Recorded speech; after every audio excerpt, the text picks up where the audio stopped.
Radio Publique Africaine.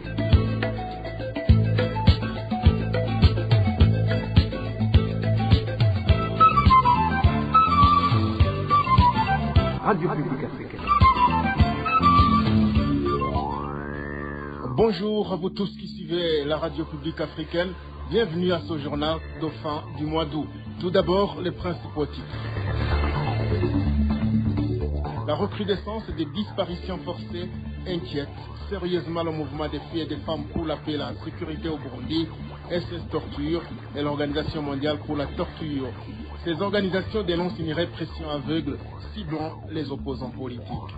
Les personnes qui agressent sexuellement les filles et les femmes sur les fils en attendant les bus doivent savoir qu'ils commettent un délit passible d'une peine allant de 5 ans à 15 ans d'emprisonnement. Sur la route Ngozi-Kirundo, plusieurs barrières y érigées ne facilitent pas la tâche aux chauffeurs qui font le transport rémunéré et les policiers en profitent pour s'enrichir. Encore une fois, bienvenue. Commençons notre journal par la sécurité. Une centaine d'incendies criminels ont été répertoriés au cours de l'année 2024-2025. Le dernier trimestre de l'année 2024 a été le plus frappant par cette sorte de criminalité. Les détails avec Josiane Mouzaneza. Le nombre de cas d'incendies criminels recensés entre juillet 2024 et juin 2025 est de 121, les mois de juillet, août et septembre étant les plus touchés, avec respectivement 20, 19 et 35 cas. Sur les 121 cas répertoriés en 12 mois, les 3 mois ci-cités totalisent à eux seuls 102 cas. Malgré que des rapports ne cessent d'être produits sur ces incendies d'ordre criminel, publiquement, Gitega ne cesse de mettre cela sur les installations défectueuses de la Régie des eaux. Les cas sont légion, mais nous allons vous en citer quelques-uns. En septembre 2024, au moins 2 marchés sont partis en fumée. C'est notamment le côté est du marché de Kamenge. C'était au début du mois. L'hypothèse d'un court-circuit a été mise en avant en attendant des enquêtes qui n'ont jamais abouti jusqu'à date. Le deuxième marché brûlé complètement est celui d'Ikukawasadzi, situé au quartier Mutanga Nord. Cela s'est passé en date du 15 septembre. Là aussi, les autorités se sont précipitées pour avancer l'hypothèse d'une défaillance électrique. Pourtant, selon les informations en possession de la RPA, cet incendie aurait été provoqué par certains ténors du parti au pouvoir, le CNDD-FDD.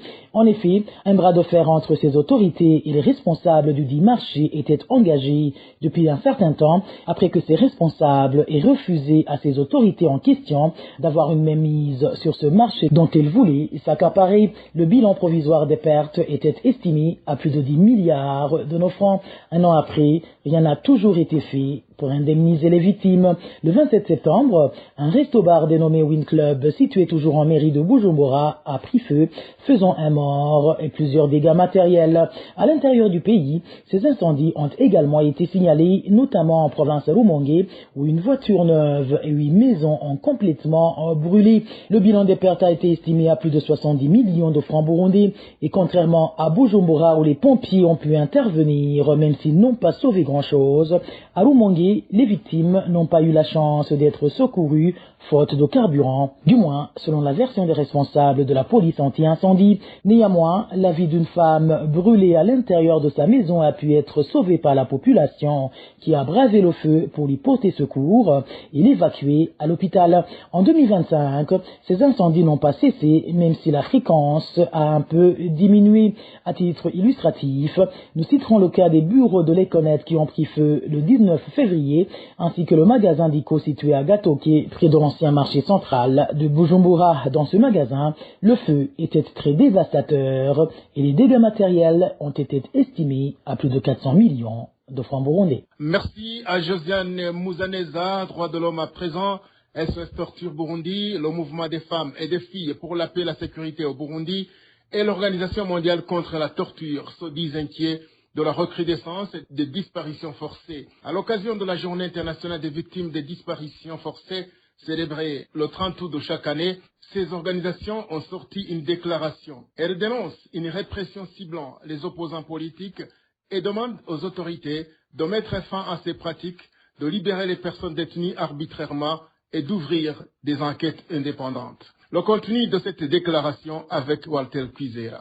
Ces organisations alertent sur 26 disparitions forcées documentées entre janvier et août 2025, principalement pendant les élections législatives de mai et juin. La plupart des victimes sont des membres du CNL, principal parti d'opposition, arrêtés en pleine rue ou sur des places publiques et emmenés dans des véhicules aux vitres teintées vers une destination inconnue. Parmi les cas récents, le 2 avril, Fidel Nkurembone, militant du CNL âgé de 46 ans, a été enlevé à Mutimbuzi par des agents du CNR. Son sort reste inconnu. SOS Sortir Burundi, le mouvement des femmes et des filles pour la paix et la sécurité au Burundi et l'Organisation mondiale contre la torture rapportent également 60 arrestations arbitraires touchant des membres des partis d'opposition ainsi que des ressortissants congolais en province Cibitoke accusés à tort de complicité avec le mouvement M23 et 65 cas de torture principalement dans les cachots du CNR ou lors d'interrogatoires. Les victimes disent avoir été battues, menottées, humiliées et soumises à des violences physiques et psychologiques pour leurs opinions ou leur appartenance réelle ou supposée à l'opposition. Pour Maître Armel Nyongere, secrétaire général de SOS Torture Burundi, aucune paix durable ne peut être bâtie sur l'oubli et l'impunité. Il appelle à rendre vérité, justice et réparation aux victimes. Ces organisations demandent aux autorités burundaises de révéler le sort des personnes enlevées, de libérer les personnes détenues arbitrairement, d'ouvrir des enquêtes indépendantes et de mettre fin aux actions des Imbonerakure, la jeunesse du parti au pouvoir impliquée dans des violences et violations des droits humains. Elles exhortent également la communauté internationale à conditionner toute aide au respect des droits humains, à protéger les victimes et défenseurs et à saisir les instances judiciaires internationales pour examiner ces crimes. Ces organisations réaffirment que vérité, justice et réparation sont indispensables pour bâtir une paix durable au Burundi.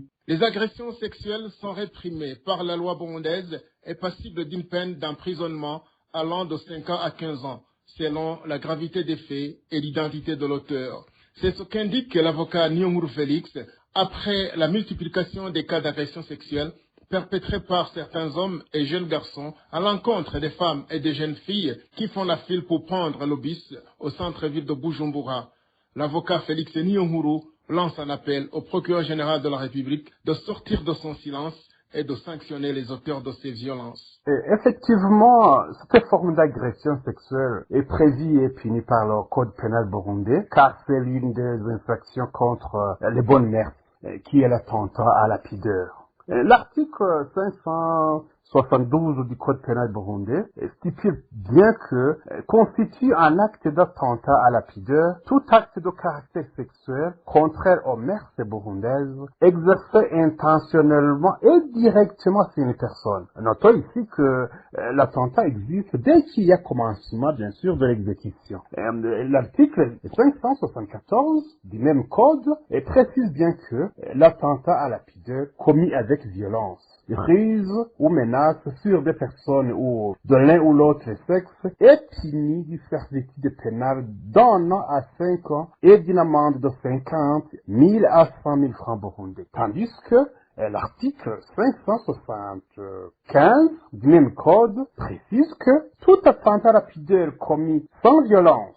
ruse ou menace sur la personne ou à l'aide de la personne d'un enfant, je répète, d'un enfant ou apparemment âgé de moins de 18 ans est puni du servitude pénal de 5 à 15 ans et d'une amende de 50 000 à 200 000 francs burundais. Nous constatons que la loi burundaise est stricte, bien sûr pour ces genres d'agressions sexuelles, raison pour laquelle nous demandons à l'État, et surtout au procureur général de la République, lui, garant de l'ordre public, de se saisir de ces cas et de punir conformément à la loi les auteurs afin d'éradiquer complètement cette pratique qui met en danger les bonnes mœurs burundaises. Entamons pour le moment un dossier en rapport avec les réfugiés. Vianney, un réfugié burundais du camp de Nakivale, tué le 25 août, puis décapité, a été inhumé ce vendredi. Plusieurs réfugiés ont assisté à l'enterrement, mais sont rentrés furieux du fait qu'aucun message d'apaisement n'a été donné par les responsables du camp. Les détails avec Balthazar Miburo.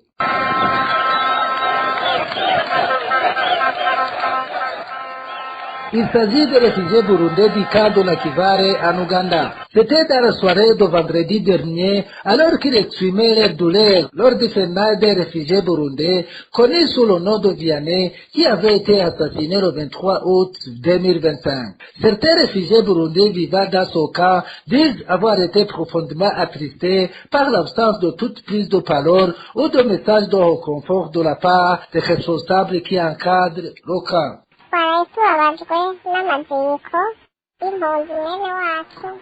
Nous avons été attristés de l'enterrement d'un réfugié assassiné sauvagement et qui a été inhumé précipitamment sans que des gens soient informés.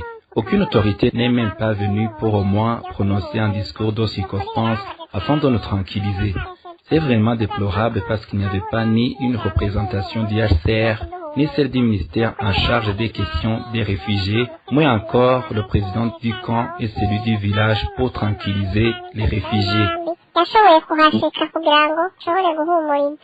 À la suite de cet assassinat commis dans ce cas de Nakivale, les réfugiés burundais, tout comme plusieurs organisations de défense des droits des réfugiés, continuent de demander au HCR ainsi qu'au gouvernement ougandais de prendre des mesures appropriées afin d'assurer la sécurité des réfugiés et de veiller à ce que justice soit rendue contre les auteurs de ce crime. Certains suspects ont déjà été arrêtés à Kampala, la capitale Ouganda, et parmi eux figurent également des ressortissants burundais.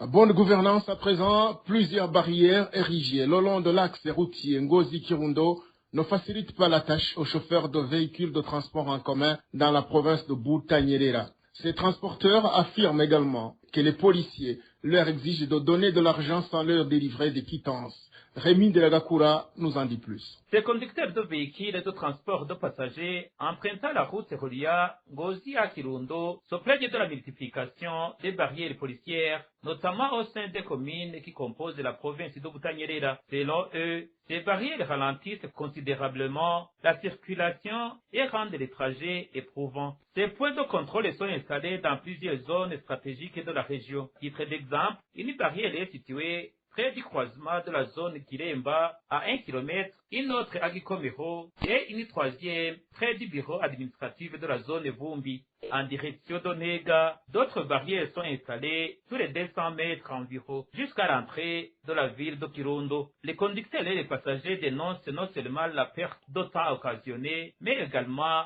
les frais supplémentaires exigés à chaque barrière, variant entre 2 000 et 5 000 francs sans qu'aucune récit ne leur soit remis. D'après les témoignages recueillis, les policiers justifient ces prélèvements en évoquant les instructions émanant de leurs supérieurs. Toutefois, les voyageurs affirment que, malgré ces explications, la situation demeure frustrante et pénalisante. Il est important de rappeler qu'un décret publié en 2022 avait pour objectif de réduire le nombre de barrières policières, mais sur terrain, peu de changements semblent avoir été observés. Les transporteurs demandent donc avec insistance une réduction de ces barrières en fait de faciliter leur travail et de diminuer les coûts qu'ils doivent supporter. La rédaction de la RPA n'a pas encore pu obtenir la réaction du gouverneur de la province de Butanyerera, celle du commissaire de la police de la circulation à ce sujet. Certains quartiers de la ville de Muyinga, en province de Buhumuza, connaissent une pénurie persistante d'eau potable depuis plus de 4 mois. Par conséquent, les habitants de ces quartiers affirment qu'ils dépensent beaucoup d'argent pour se procurer de l'eau nécessaire.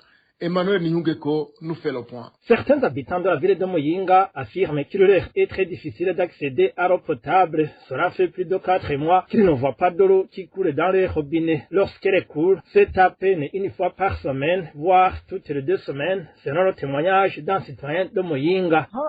Dans le quartier Swahili, nous passons environ 2 semaines sans eau. Lorsqu'il y en a, c'est à peine une seule fois par semaine, voire toutes les 2 semaines. Le quartier le plus vulnérable est celui appelé Shengere. Un autre quartier également très touché est Mukoni, aussi connu sous le nom de Kiremba. Même dans le quartier Kizungu, l'eau n'est disponible qu'environ 3 jours par semaine.